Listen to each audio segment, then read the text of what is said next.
One thing that we've consistently heard from real estate portals over the last 2 years or so of doing this podcast is that engagement rather than traffic volume is the metric that they really care about on their website. Now, our sponsor PropTex can really help you as a real estate portal to up your engagement metrics. They do things like virtual staging, real-time renovation pricing, neighborhood insights, basically all of those great things that you might have seen on other real estate portals around the world. They can help you do that. They have a fantastic list of clients. They're really good guys.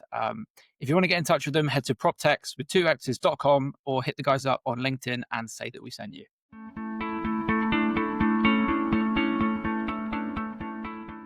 Hello and welcome to the PPW pod, bringing you news, views and interviews from the world of real estate marketplaces.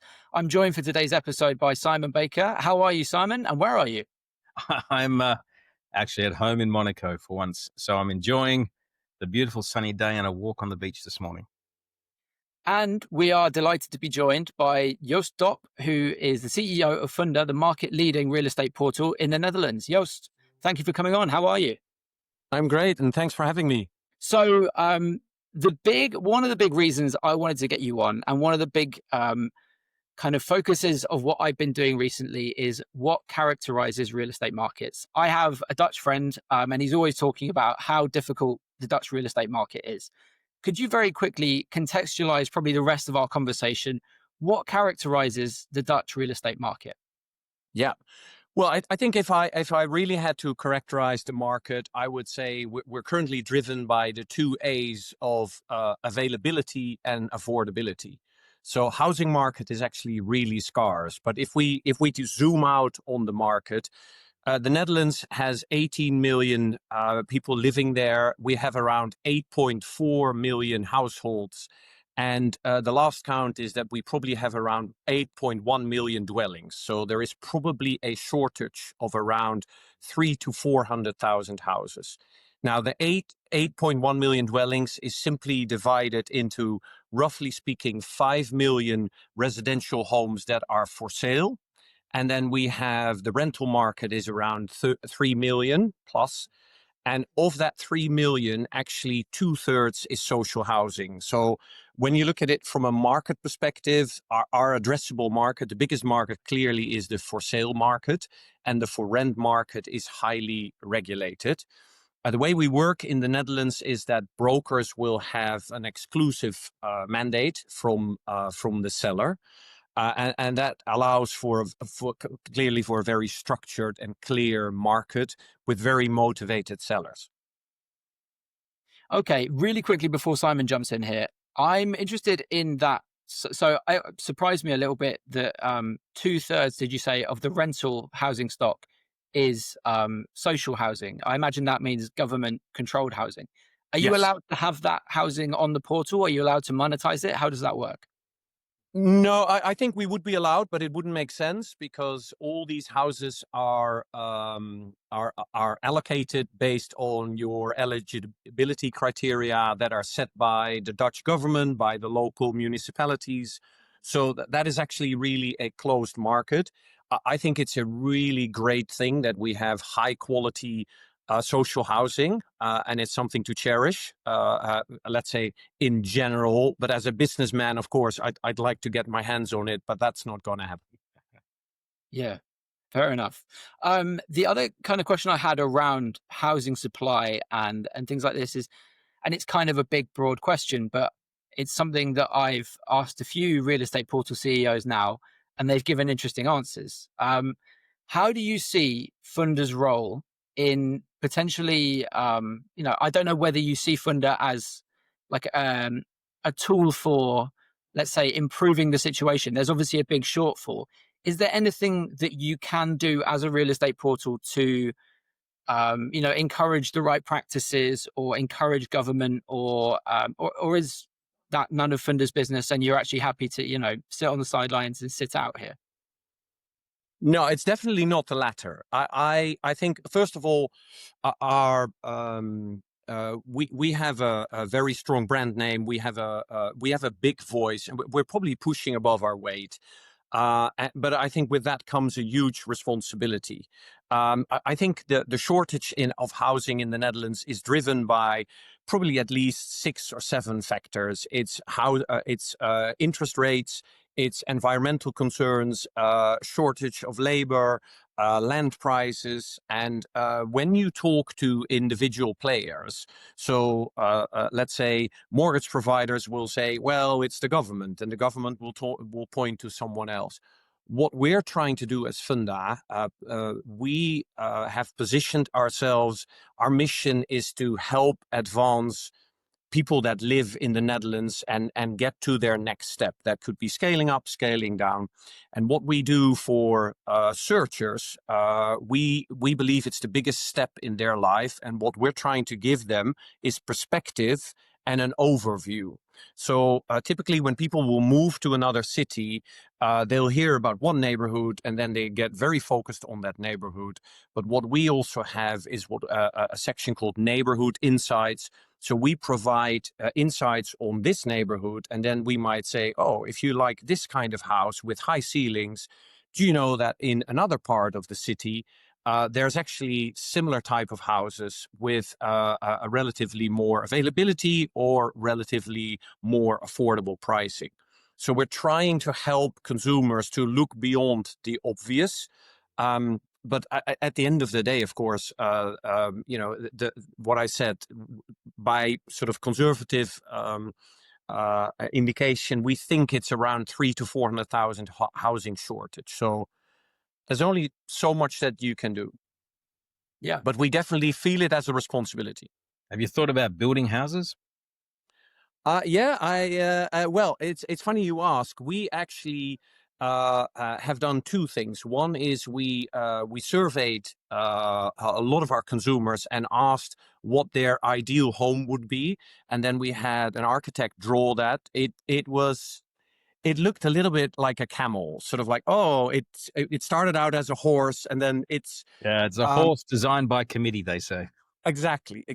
But the second thing that I thought was more interesting is that we surveyed a number of consumers, and then we invited a number of architects and builders and said, what can we possibly do to balance all of these requests? And we created a plan that could be taken for free by municipalities in order to address the needs. And most people in the Netherlands still would like to have a house with 2 or 3 floors and a garden.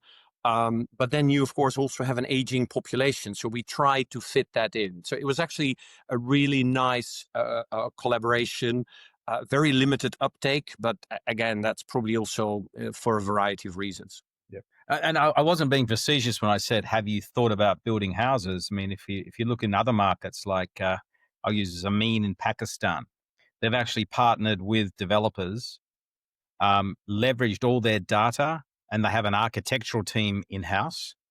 Yeah. And they've actually gone and built houses. So it's not actually as silly as it sounded, it actually has been done before. Yeah. And they profited out of it. Now, it does raise an interesting question, right? So I've got my best mate here, Perplexity, and I sort of say, tell me about Funda. And it pops back the following: 60% market share is what it says, not me. Okay. 25 to 30 odd million visits a month, which is an astounding number, especially given 18 million people in the Netherlands. Okay. 6 out of 10 online housing searches are done using Funda, which is fantastic. And then it says the following: its position is so dominant that it's considered almost indispensable for anyone seeking or selling a home in the Netherlands. So, and we see this in a lot of markets where over time market portals or marketplaces become so entrenched into the everyday life, and whether you're Funda or Idealista or realestate.com, it's the first place people go. How do you use this unique and important position to build a great relationship with the industry? And because we often hear, the industry hates the portal because the portal is the dominant player and so on, right? How do you build this?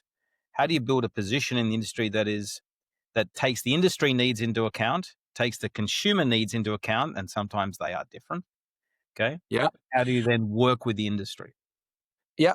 Well, I'm not going to argue with Perplexity. I think if you ask another profile or another LLM, they'll give something else. But I think maybe if we take one step back, and it's a very good question, Simon, and this is of course about how did Funda even come about? And so when it comes to sort of how do you build a relationship with the industry, one of the unique things about Funda, also when you look at the European landscape, is that more than 25 years ago, a couple of really visionary guys from the largest broker association in the Netherlands, which is the NVM, they came back from probably from a conference in the US, and they said the internet is going to be really big. It's not a fad, and why should we wait for people to do it to us? Let's start our own platform. So 25 years ago, the NVM Broker Association had the guts, the vision, and probably the tenacity to launch the platform. It originally allowed only members of that broker association to publish, but they had then they represented more than 80% of the brokers anyway. So when it comes to the relationship with the industry, it was a great I think a great insight, but it was also a great initiative because it was a tool that was very valuable to brokers in making sure that you supply demand and that you match supply and demand. Okay, so then how do you? So that's how you got to where you are. Yes. Okay, and then there's been a lot of people who have come and gone along the way trying to compete, but when you start as an industry supported player, Yeah. um, how do you get to today, right? Because you're no longer Yeah. in the industry. So what happened? I think it all boils down to value that you provide to the users. We're obviously a two-sided platform, and also really understanding that balance and how you maintain that balance. Also, when technology advances, so it's value and it's about relevance. How do you stay relevant for brokers, for searchers, for buyers, for sellers? Right. So and you're still sorry, you are I was just thinking you are still owned by the industry, aren't you? Well, so the NVM owns 71% of Funda, and we've just recently welcomed General Atlantic. They hold almost 25%, Okay. and then about 4%, 4 to 5% is still held by our founding fathers, because when Funda was launched in 2000, the 2001, it was not just only funded by the NVM as an association, but they also went cap in hand to their members and said, would you like to be part of something really exciting? And so a lot of what I would call the probably more affluent, successful brokers put a stake, they put their money in, and they exited last year when we welcomed General Atlantic. Okay. So I want to explore how you balance this incredibly interesting structure between pure business, which is I've got a good position in the market, I've got a great brand, I've got let's call it 6 out of 10, doesn't matter. I've got clearly no one's going to argue that Funda is not the market leader. Okay. Yeah. Right. And how do I balance that? But I don't want to do a right move where I just keep putting my prices up and the industry does not really like right move Yeah. at the moment. So then I've got this sort of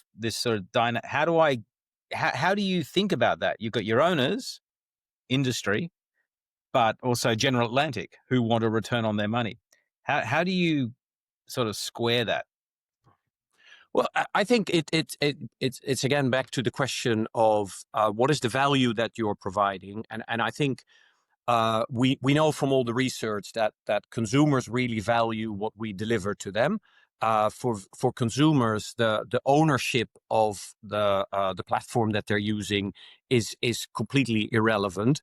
We also have researched that, and when we're always very pleased to hear that consumers perceive Funda as independent, And when you actually ask further, it actually is because consumers find everything they need on Funda. So when you're complete, it sort of signals independence, because it means that we're not hiding anything from our searchers. Okay. So So how? it's value for the user, and then of course really understanding what your brokers need. And like so many people before me on the podcast, what they've all told you the same. What do brokers really want? They want new mandates. They want to be able to work in a really efficient and effective way on the platform, because every minute saved in admin, etc., is a minute they can chase revenue, clients, etc. And then of course they want to have an opportunity to stand out from their competitors on our platform. And so to answer your question, Simon, one way to also obviously balance it is to be very explicit, and we are very explicit about the huge value that we attribute to brokers in the whole process. Consumers can start a very aspirational and probably emotional search on Funda. They click on all various filters, or now they use AI and say it in their own words. And then, of course, the journey of, let's say, disappointment starts. Because initially you set out to say, right, it needs to be 3 minutes from the gym, 2 minutes from the best pub, an organic supermarket should be within sort of 2 minutes walk, etc., etc. And then you find out that those houses may be there, but then they don't fit into your budget. And that obviously is a process where, because in the Netherlands people only buy or sell a house once every 8 years, you need advice. And a lot of the communication we've also been doing recently on the platform is highlighting the importance of the broker in that whole process. And I think that also goes a long way of making sure that our brokers community understands that we are a business. I have a responsibility to protect the future and the health of the business going forward. But we do that with a huge focus on customer and user centricity. If Right. that So makes sense. you invest in a bunch of tools that make the buyer and the renter's life a lot easier. Yeah. And thus help generate high quality leads that Yes. then can go to the brokers. But how do you think about pricing then? How do you think about, well, so if I look at some markets, right, Rightmove charges somewhere between 10 and 15% of the actual commission. By the time you look at the commission pool and you boil it down, they're charging a material percentage. No, sorry, around 10%. Okay. How do you think, that's where you can really exert, the value. The true test is, can they put their prices up, and will the customers continue to stay, or will they go to the choices in the market, Zoopla or on market? How do you think about that pricing problem, pricing opportunity? Well, look, I think it would be really for Johan to respond on how he sees that with Rightmove. I really focus on the Dutch market. I believe that the value that we offer to sellers and brokers is very significant, and it's something that we constantly evaluate. The average housing price in the Netherlands is a little under 473,000 euro. That's around 550K US. If you then look at sort of a rate card at Funda that is under 150 euro average. I think we're charging very fair prices. Yeah. So you get basically 150 euros per property per listing. Yeah. That's super. Because the business model is that brokers pay for each listing. And we have, like every platform, we have various packages, and then we have various price levels for that. Okay. So you're capturing and what's the commission rate? Is it sort of 4%? Well, it's we think, because there are no official statistics, but it's around between 1 to 1.2%. It varies obviously by region, and then most brokers will also ask a startup cost because of the difference between when you start doing the work and you only get paid when the house is passed at the notary. Okay. And so is there a lot of, it's like, like I'll use the United Kingdom as an example. There's a lot of fall off from when contracts are signed to when the deal is finalized because of various reasons they can fall over. Do you have the same issues in the Netherlands? No, thankfully we don't. So when you make a bid for a house in the Netherlands and the seller accepts it, then the contract needs to be in writing, and then both parties need to sign, and then the buyer has 48 hours to probably have sleepless nights about, am I really going to do this, etc. And that's only for the buyer. So the seller's signature is that's binding, but the buyer will have 48 hours, and if that 48 hours has passed, then the deal is there. And then if for whatever reason the buyer can't buy the house at the notary because of finance reasons or divorce or whatever, there's a 10% penalty of the sales price, and that will go then to the seller. Yeah, that makes sense. So you've got a sole agency market. Yes. You've got 1 to 2% commission on a 500,000. No, one. It's 1 to 1.2. Oh, 1 to really, 1.2. yeah. It's Sorry. yeah. No, it's one of the lowest in Western Europe. Yeah, it sounds like the United Kingdom. They're the same, right? But they're not Europe. So do we count them? They are. They're temporary. They have other We are. priorities, but they're. Some of us don't think we are, but we are. So there's sort of around a 4,000 commission, 4 to 5,000 euro commission. Yeah.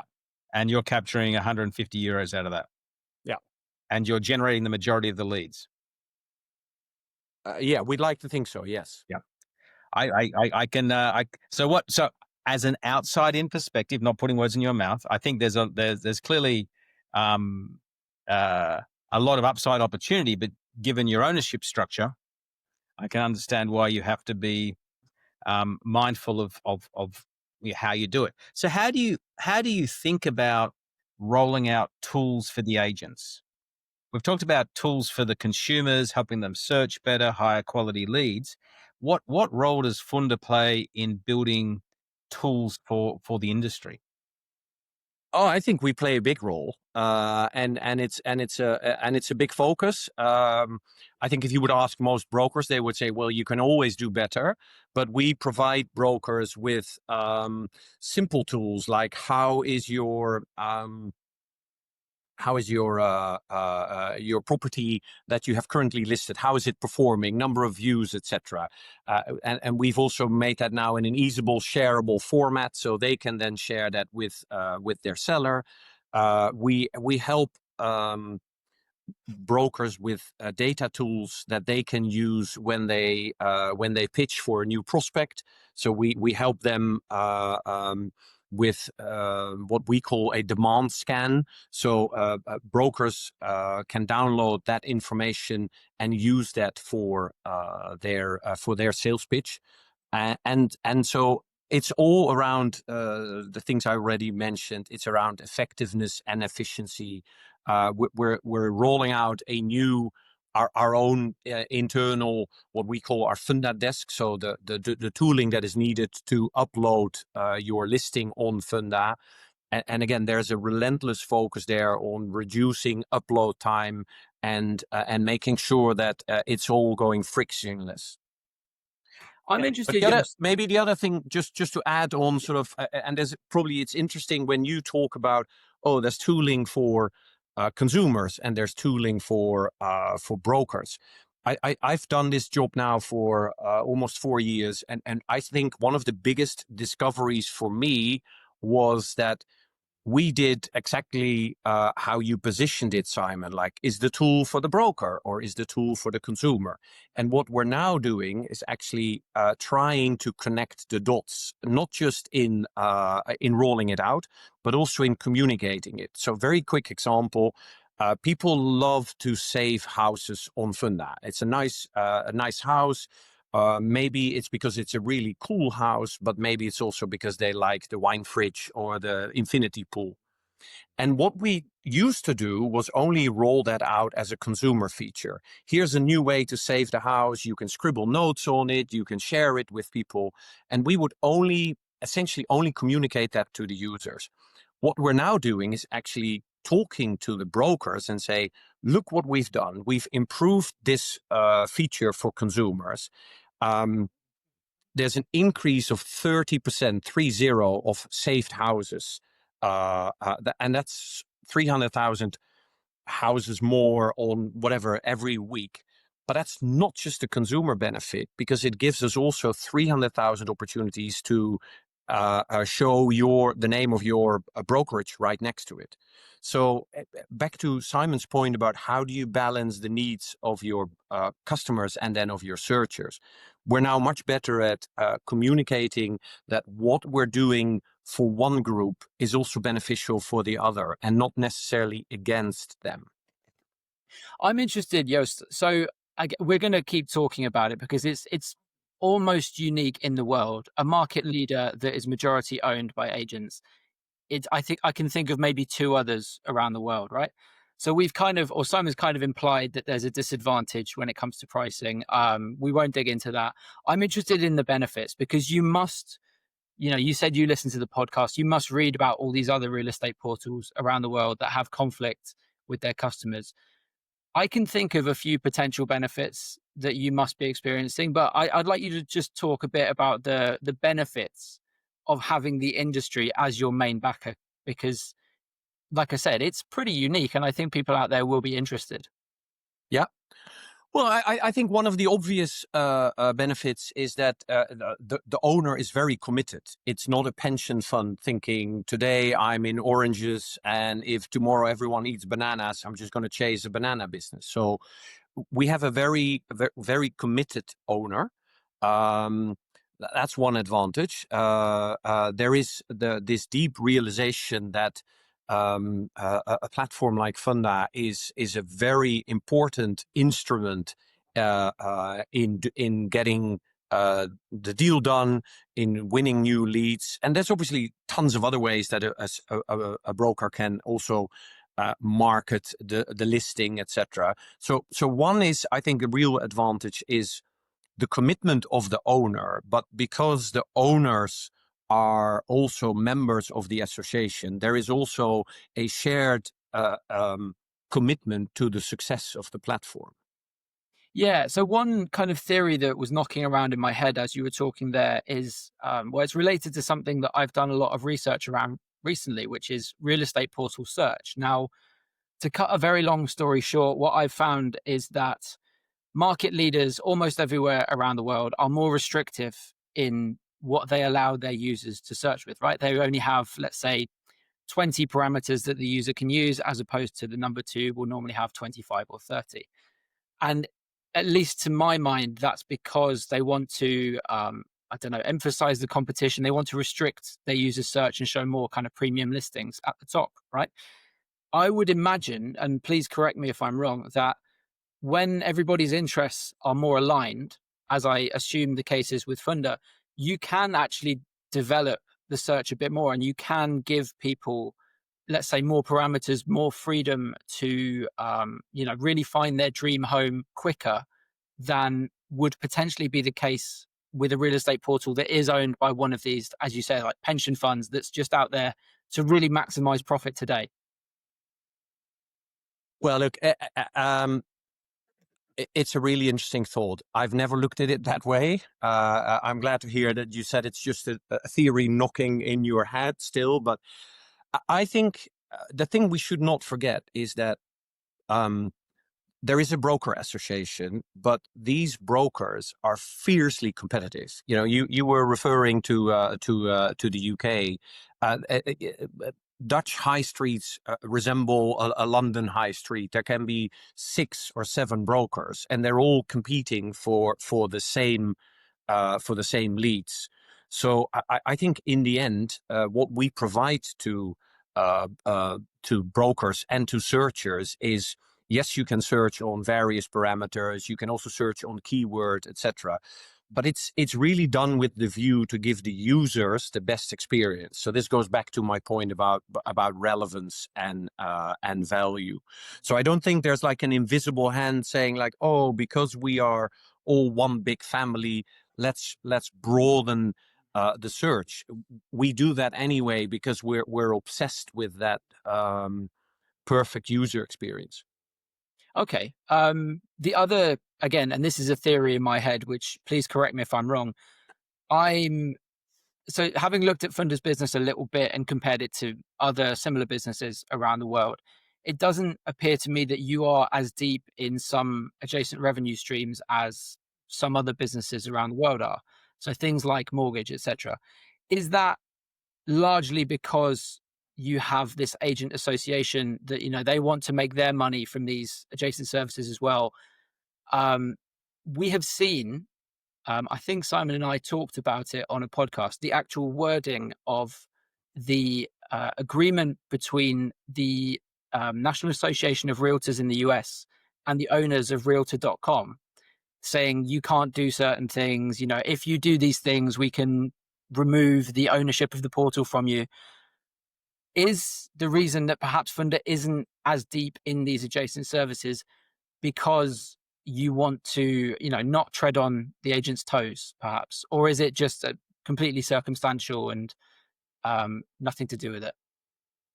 No, I actually think that we may not have done a great job of making sure that when you did your research that you would find out about it, because we have quite a healthy mortgage business, but we don't report financially separate on it. So it's right now it's a much valued collaboration with a bank. So there, at any property, there will be the question: can I afford the house? And then it will serve an iframe with a calculation tool from a leading bank. So that's a leads business. One of the other things we have also done in because of the limited supply in the Netherlands, but also there is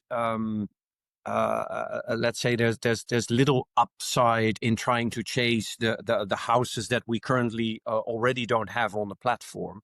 So what we've done is we've also focused on the entire journey, and we invite every searcher on Funda that makes his own profile to, if they have their own property, to list or to claim that as their property. And currently we have 1 in 4 properties in the Netherlands is claimed as my home. And we then invite users to get monthly updates where we give them a value check, which is a machine learning driven but very accurate valuation. And so there will be monthly notifications. Your house went up in value, this and that. It's obviously a range. And we always advise people, if they're not to use that purely as a valuation, but then invite a broker for a proper valuation. But we'll also send them updates around houses similar to yours in the neighborhood. So again, this is trying to make sure that people are informed. And what we know from research is that people who own a home in the Netherlands, and I think it's probably the same across the world, is they're really interested in 2 things. One is, how can you help me lower the cost of operating my house? That's utilities, that's mortgage, that's Wi-Fi, et cetera, et cetera. And so we have partnerships there that we monetize. And then the other thing they're interested in is, how can I improve the value of my home? And that's either by, should you add a kitchen or a bathroom? So we'll have content around that. One really big topic for everyone is, of course, how can I make my home more sustainable? But that, for us, is a really tough nut to crack, because in the Netherlands, there are 5 maybe Wi-Fi providers. We can make a deal at scale with one of those Wi-Fi providers. but there are probably 10,000 carpenters and 25,000 plumbers, and people that can help you install solar panels. So that's really a market that we don't want to go in. So our adjacency strategy is really first to look at high value pockets, and ideally they're very concentrated, because I don't want to be in the business of managing 20,000 plumbers.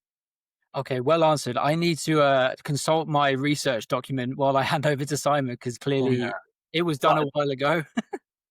I like the idea of going after high value, low headache type segments. Yeah. And they do it. Actually, and you, honestly, you should be very appreciative of having one owner for a very long period of time. We found out last night that Photocasa has now its fourth owner in a year. Yes. Yeah, it's a great thing to sell a business even before it's formally handed over. I know. EQT, I think, had it for 30 seconds. And I was chatting to someone there and said, I never met anyone, because they came, they went, I don't know if they profited, in one hand, out the other. So for those who are unaware, it's been purchased by Scout 24 out of interesting move. Yeah, but not unexpected. We know that Scout 24 has been looking south into both the into those sort of more southern, more Mediterranean markets, because you've got to expand when you're you just hit the DAX. I think I have it on good authority that they've also been looking west. Looking west. Okay. Well, there's not. What is? Oh, well. Okay. Well, that we'll speculate about that next week, Ed, when we do our news call. Wonder what's west. Aviv. It's way, way, way back. So that's obviously we've been in a long process. So yeah. So anyway, but so it's good having a consistent owner. It gives you consistency of expectations. It gives you a very solid background. Look, I think we would be absolutely remiss if we don't talk about AI and we don't talk about how you think about it. Because I was listening to you talking about, the questions you're helping people answer are like, how do I lower the cost of operating my house? How do I make it more sustainable, and so on? Now, AI can help deliver those recommendations. So how do you, in a broader context, how do you think about AI both helping your business and then helping your customers? Yeah. Well, look, I think obviously AI is an evolving story, and I am both paranoid and excited about AI, and then in equal measures. And this is, I think, a broader theme. You talked about our market position. You talked about the role that we play. One of my biggest, I think, tasks is to fight against complacency. That's complacency with everything in the status quo, but also thinking about how is technology going to help us, or of course is going to disrupt us. And I like I said, I listened to the podcast. I think in one of the previous podcasts you mentioned around how market leaders should look around their shoulder or over their shoulder. I look not just over my shoulder. I look above me, below me. I look left, right. I have to make sure that I don't know from where it could be coming. But then we also, our management team, we have a WhatsApp group, and we share sort of all the great excitements that we see, developments, and then also the maybe some of the less successful stories. And the title of that WhatsApp group is Separating Signal from the Noise. And that sort of is, and that's what we constantly do. So I know this is the part of the podcast where I could make it really easy for myself. I'll just say one thing, and then Simon, you go on for a great deal of time about AI, which I think that's how you know you're a true listener. No, but look, I take comfort in the fact that it's not going to happen overnight or tomorrow. I really don't believe it is 10 years. I know people say that, but if you look 10 years back, there was no TikTok. We were in iPhone 6 territory. And then there's so many other things. So the window is going to be far shorter. And I think it was Bill Gates who said, like, we'll probably under or overestimate the importance for tomorrow, and we'll underestimate what will happen in a couple of years. So that said, we experiment like everyone else. We're not throwing the whole book at it. We're not spending 30% of our revenue on AI developments like, let's say, the big seven tech giants are doing. So, and a lot of it is around how we can improve the search experience for searchers. But there are also some really interesting learnings there. If you say, and we did an experiment, we said, all right, use a search with AI. So you just type it, it's natural, it's conversational language. What we found out is that when you say search with AI, people have really, really high expectations. And they'll also say, I want 4 bathrooms, but 2 of them also should have a shower and a separate bidet. You're in France, Simon. So, and you realize that people then really are not really searching, but they're writing down a wish list. And maybe the technology one day will be that advanced that you can bring all that information together. The other thing I would say, at least for now, most platforms, including Funda, do a really, really good job of aggregating all the relevant information. It's reliable, it's there. So our strategy for now is, of course, to enhance the experience and the ease of use for searchers, and also explain to sellers how we could help them. We're helping brokers save time, but again, this is also back to what can you bring in terms of value. So let me give you an example. You could generate information about flooding risk, risk of how criminal, what the level of criminality is in a neighborhood. Great for potential searchers. I'm not sure if it's a great business case to tell that to your sellers and to your No. to your brokers. And it's and there's also the question about, is that really your responsibility? Yeah, and the thing will be that over time, and this is where I'll try not to rant, okay? But where over time that the large language models, the agentic searches will do that job anyway. It's not like that if I don't do it, it won't happen. It's a case of if I don't do it, someone else will do it. Now, maybe the opportunity here is to embrace the inevitability, but to phrase it in a way that is good for both sides. Yeah. Rather than allow someone else to do the phrasing for you, which is unlikely to be good for both sides.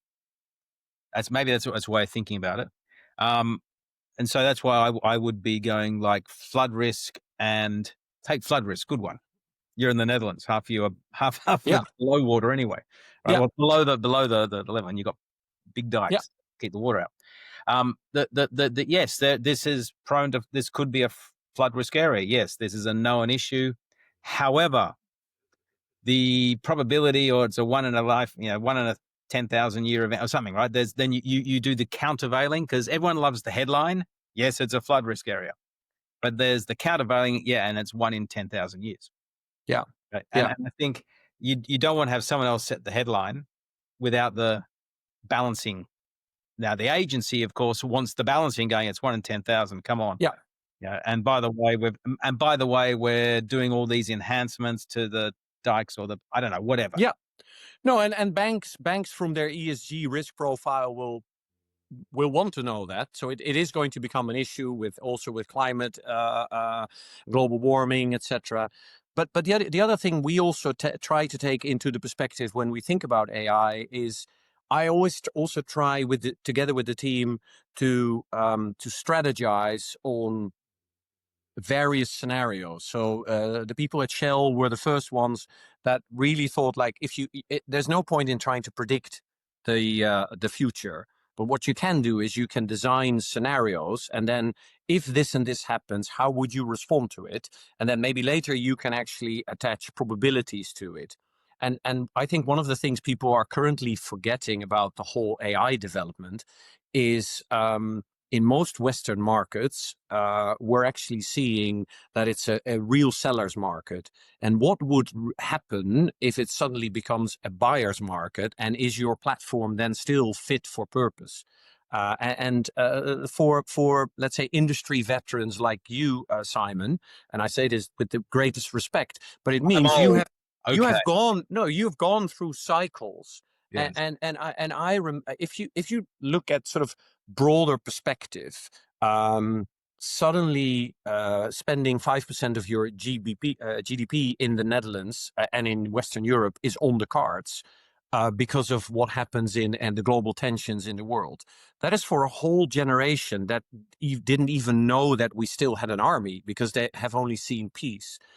Inflation, when that happened in 22, because of the energy crisis and the war in the Ukraine, suddenly inflation was completely new to people and banks went bust. So we've now seen a market of housing prices doubling in the last 10 years in the Netherlands. You also need to think about the scenarios, and that's when they need old people like you and me, Simon, to actually sort of remember what it was like and prepare for that future as well.